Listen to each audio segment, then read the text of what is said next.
There's a reason Marcus Aurelius ruled the most powerful empire in the world for nearly 2 decades and never lost himself in the process.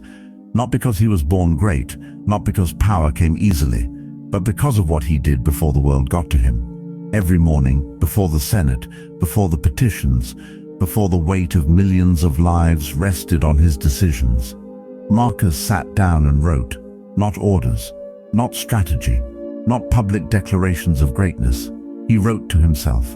And in those pages, what we now call the Meditations, we find the exact practice that kept one of history's most powerful men grounded, clear, and unbroken. Today, we're going to break down exactly what that practice was, why it works, and how you can apply it starting tomorrow morning.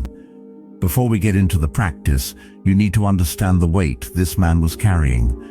Marcus Aurelius ruled the Roman Empire from 161 AD to 180 AD. At its height, Rome controlled roughly 5 million square kilometers of territory and governed tens of millions of people. Every decision Marcus made had consequences that rippled across the ancient world. He didn't choose this life. He was adopted into the imperial line and groomed for power from a young age. By the time he became emperor, he had already spent decades studying philosophy, ethics, and the nature of the human mind. Not as a hobby, but as a survival strategy. Because Marcus understood something that most rulers never grasped. The greatest threat to a powerful man is not an enemy army, it is his own mind. Unchecked ego, emotional reactivity, the slow drift away from principle when no one is holding you accountable. These are what destroy men from the inside. These are what corrupted nearly every emperor who came before him and most who came after. And Marcus spent his entire life fighting that battle. Not on a battlefield, but internally, every single morning. The Meditations, the private journal he kept throughout his reign, was never meant to be published. It was never meant to be read by anyone. It was a man talking to himself, correcting himself, preparing himself. That alone should tell you something. One of the most powerful men in human history felt the need to sit down every morning and remind himself how to be a decent human being. Not because he was weak, because he understood that without that practice, power would eventually consume him. So what exactly did he do? The Stoics had a practice called premeditatio malorum, the premeditation of adversity. In plain terms, deliberately imagining the difficulties of your day before they arrive. Marcus wrote in his Meditations that upon waking, a man should say to himself, "Today I will encounter people who are difficult, ungrateful, arrogant, dishonest. I will face friction. I will face resistance. I will face moments that tempt me to abandon my principles." And then he prepared for those moments in advance. Now, I want to stop here, because this is where most people misread Stoicism entirely. This is not pessimism. This is not a practice of assuming the worst or walking through life expecting misery. This is preparation. There is a fundamental difference between dreading a difficult conversation and rehearsing how a disciplined man handles a difficult conversation. Between fearing a problem and thinking through how a principled man responds to a problem. Marcus wasn't trying to anticipate suffering so he could suffer twice. He was trying to close the gap between the man he wanted to be and the man who shows up under pressure. Because here's what pressure does. It doesn't build character. It reveals it. If you have not decided in advance how you will respond to disrespect, you will react to it. And your reaction will be driven by ego, by emotion, by the unexamined defaults that have been programmed into you by years of unconscious living. But if you have already met that moment in your mind, if you have already felt the sting of the provocation and decided, quietly and deliberately, who you are going to be, then when the moment arrives in real life, you are not deciding anymore. You are executing a decision that has already been made. That is what Marcus Aurelius was doing every morning, not hoping for a smooth day, preparing for a real one.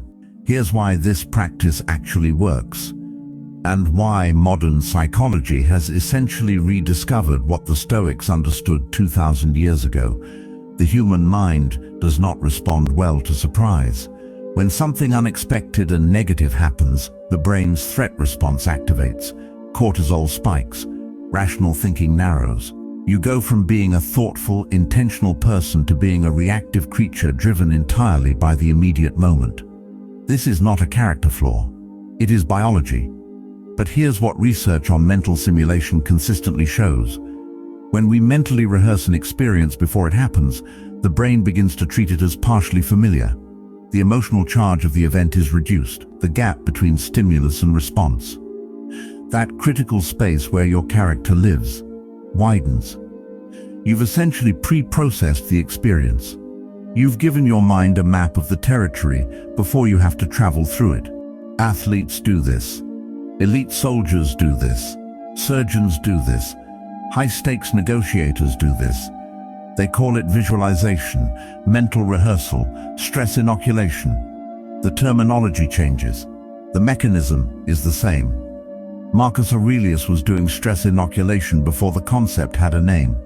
And the result was a man who, by all historical accounts, maintained extraordinary composure under extraordinary pressure. Who was described by those around him as consistently even-tempered, fair and deliberate.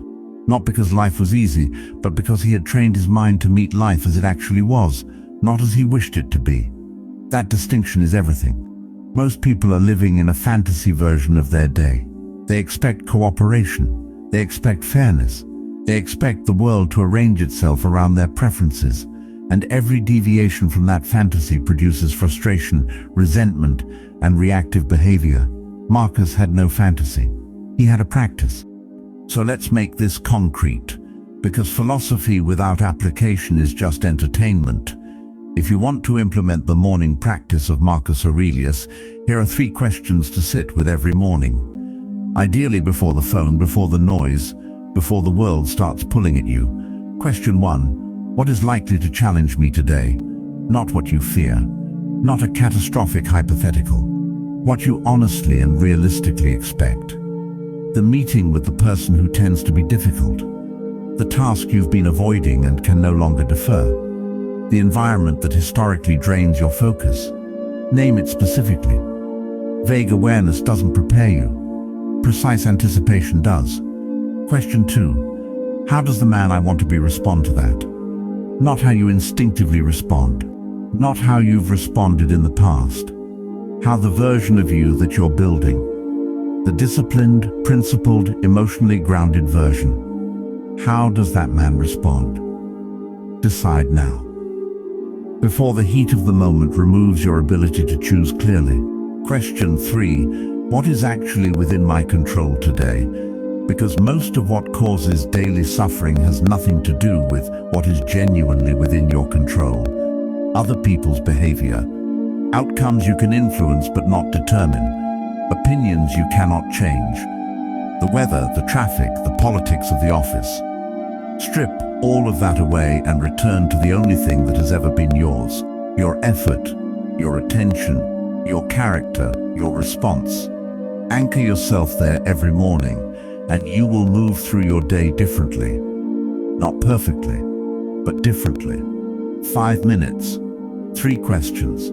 That is the whole practice. Simple enough to do every day.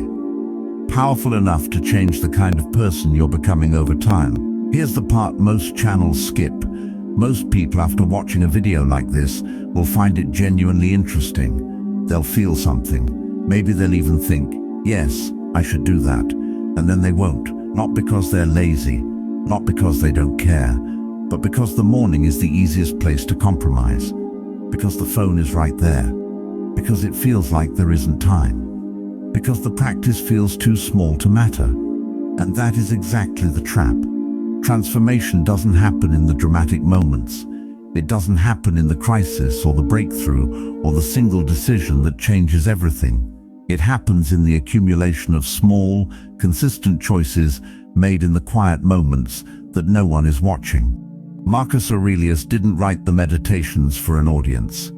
He wrote them for himself, in private, knowing that no one would ever hold him accountable for whether he followed through. He did it anyway, every morning, for years. And what you see in those pages is not a finished product. It is a man in process, struggling with the same things you struggle with. Impatience, ego, the temptation to take shortcuts, the drift toward comfort. Writing those reminders not because he had mastered them, but because mastery was never the point. The practice was the point. The daily return to principle. The daily refusal to let the mind run unchecked into the day without first being anchored.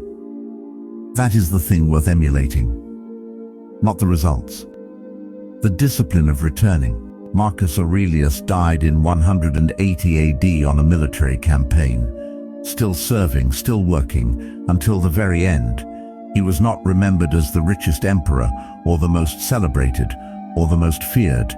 He was remembered as the philosopher king, the man who held immense power and was not consumed by it, the man who faced relentless adversity and was not broken by it, not because he was superhuman. Because every morning, before the empire got to him, he sat with himself and chose, deliberately and quietly, who he was going to be. That choice is available to you tomorrow morning. The phone can wait 5 minutes. The noise can wait 5 minutes. Your character cannot afford to wait any longer. Endure, adapt, overcome.